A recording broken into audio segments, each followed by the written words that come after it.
So, my name is Astremi. You can call me Astro or Emmy. Um, so, there's this question in the Zen tradition that comes time and time again in the Zen record, and it's, where have you just come from? And it's a question I really like, so I thought I would just start with that. So, where have I just come from? Right now, I'm living in San Luis Potosí, and I've been living here basically throughout the whole pandemic. Um, I used to live in Mexico City, but when the pandemic started, it started getting really tough to keep living there. And so I was really fortunate to be able to come. This is my mom's house, so I'm staying with her and my brothers, and I'm really thankful for that. Yeah, especially because right now I don't have a job. I've spent most of my time here doing two things.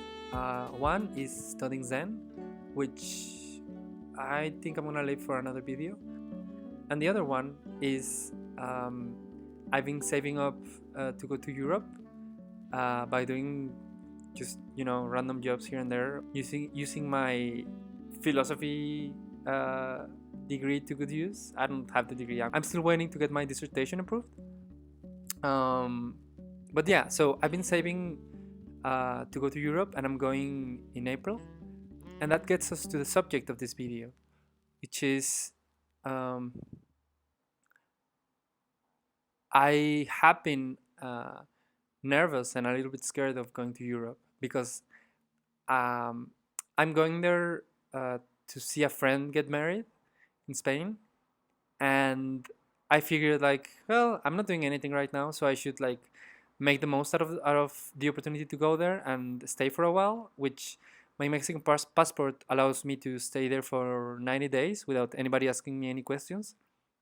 So I figured I would just like go and like try to figure it out as I was there.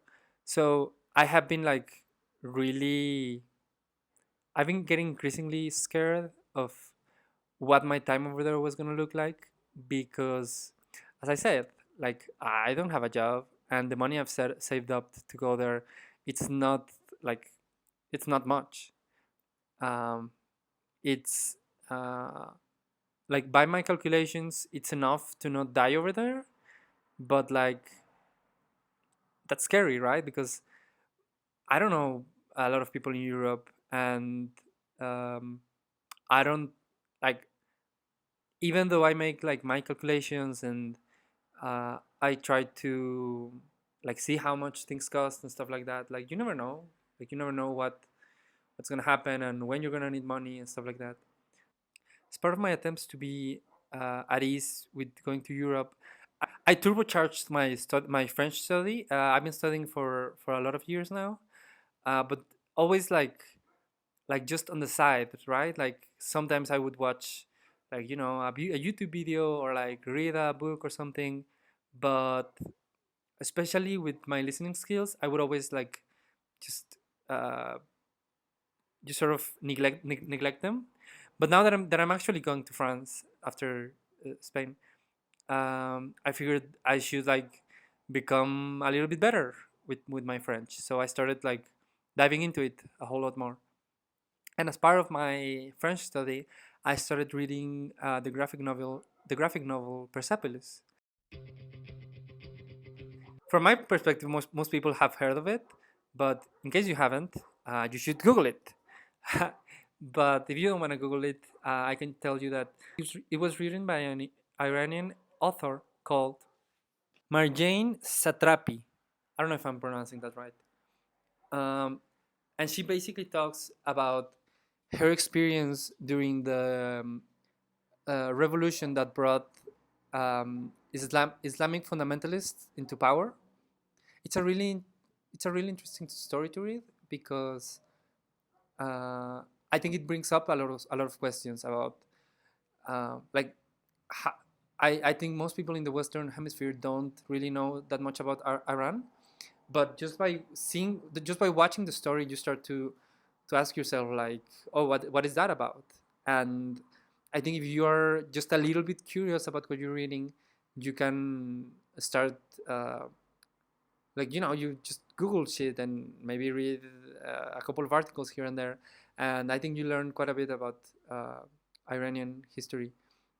Um, so, anyways, I had seen the movie before, um, but I watched it in English. I think I don't really remember. I just know for certain that I didn't watch it in French, so I wanted to try watching it in French, like without subtitles or anything, and see how much I could understand.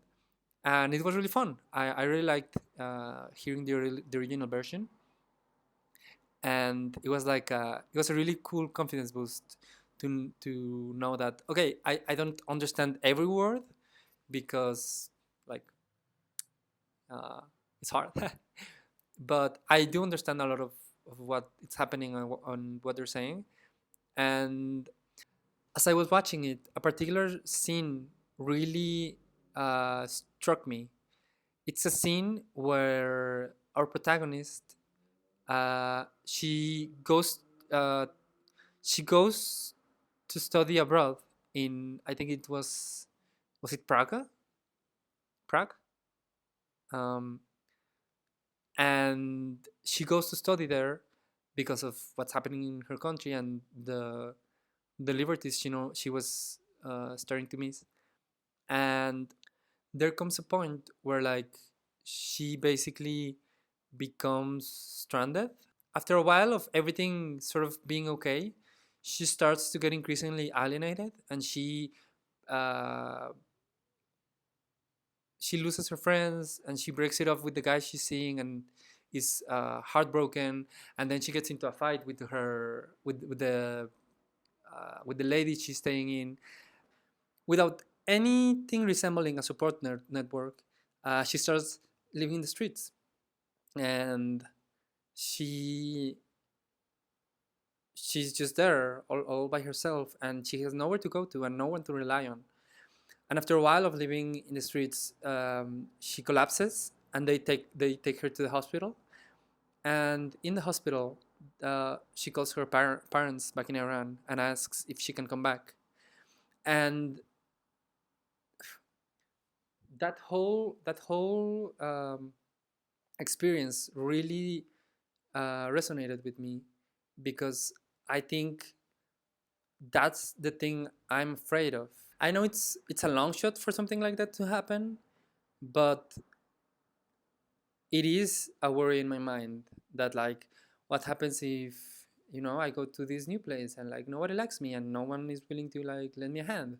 And what if I run out of money and, like, I can no longer afford food over there. Like, as I said, my budget is really tight. I am not like I don't have hotels contemplated, or like going to restaurants. Like, all I have contemplated is, like, my weekly meals, and, like, um, buying them at a grocery store or something like that. Not not going out, not anything, right? So if anything happens, like, I don't have enough for emergencies, right? And um, it was really interesting because I've been reading this other book called Loneliness by John Cacioppo. And basically, what the book is about is not about how to, like, overcome loneliness, or, like, how to be, what's the name for that other book? How to win friends and influence people.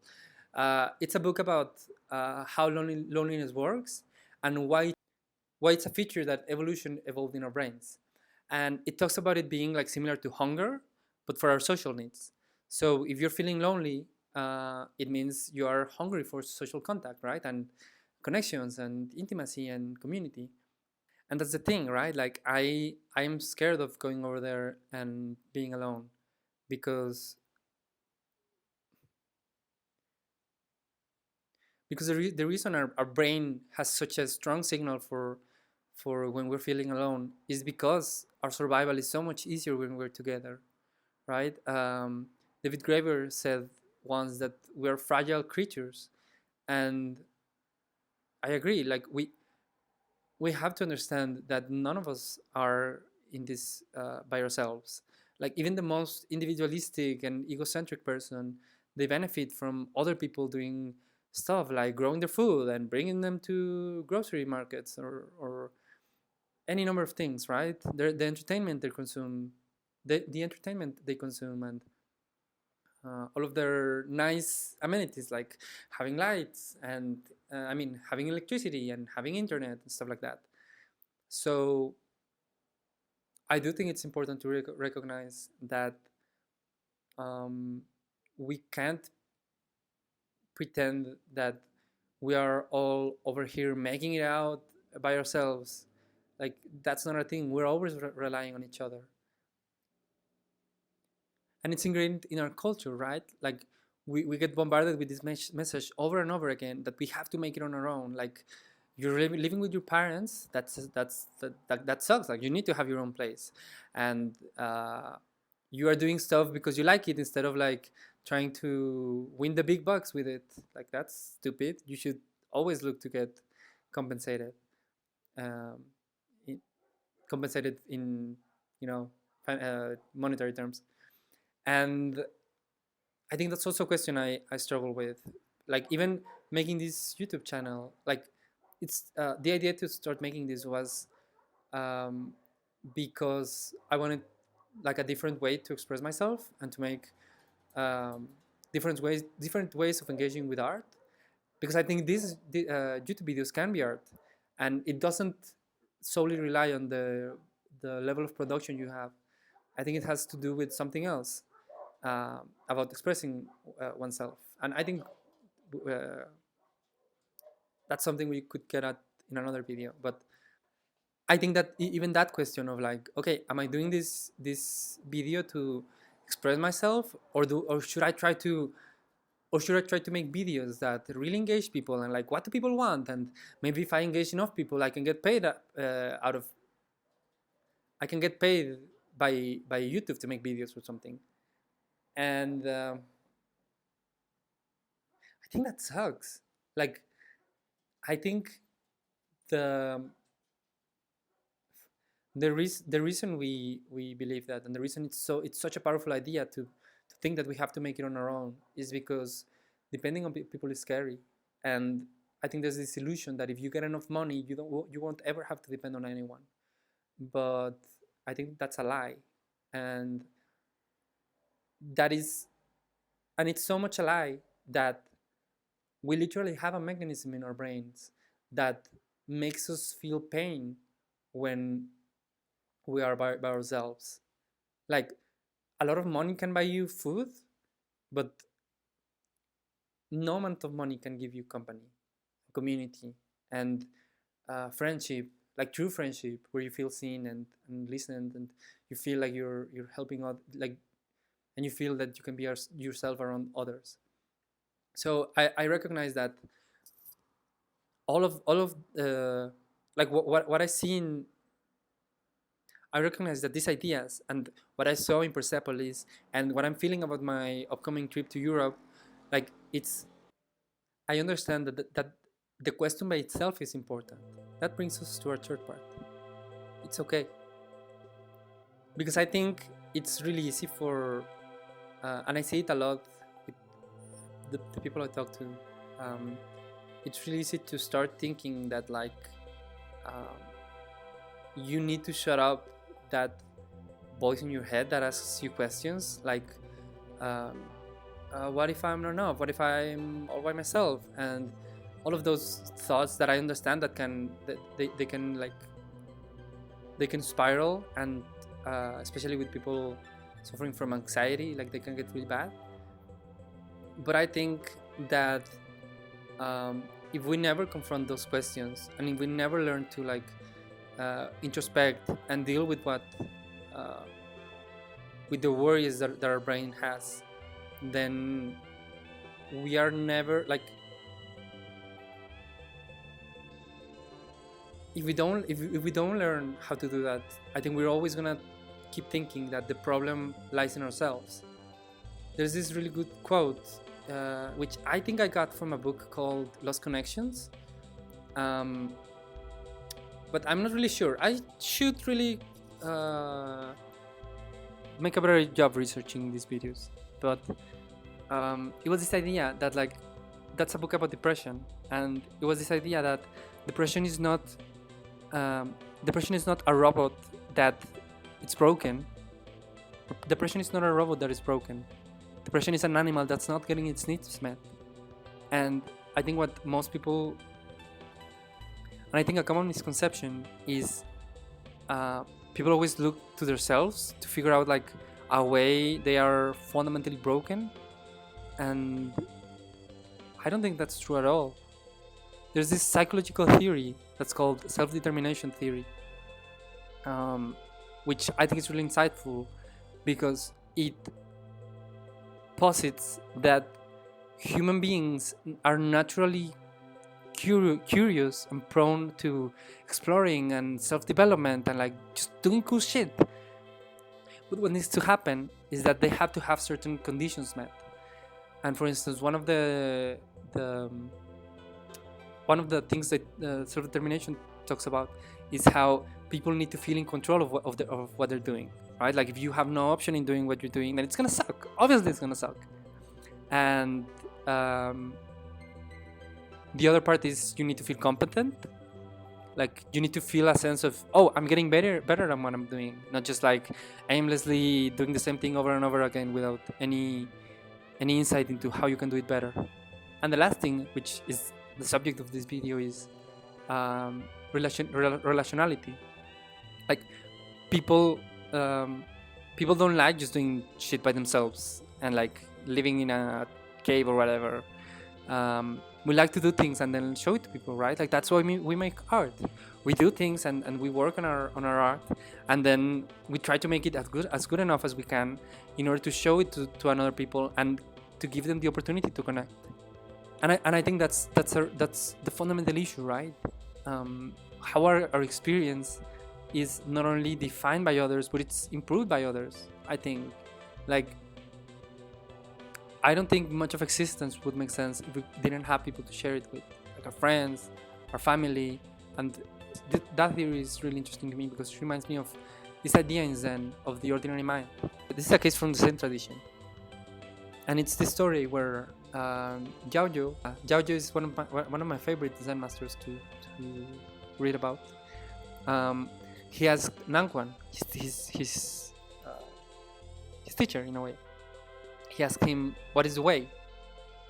And Nangquan replied, "Your ordinary mind is the way." And I think that gets misconstrued. And I think I've done a poor job of explaining it in the past to other people. I think the idea that ordinary mind is the way, it relates to what I'm talking about, what your brain is telling you, right? Like,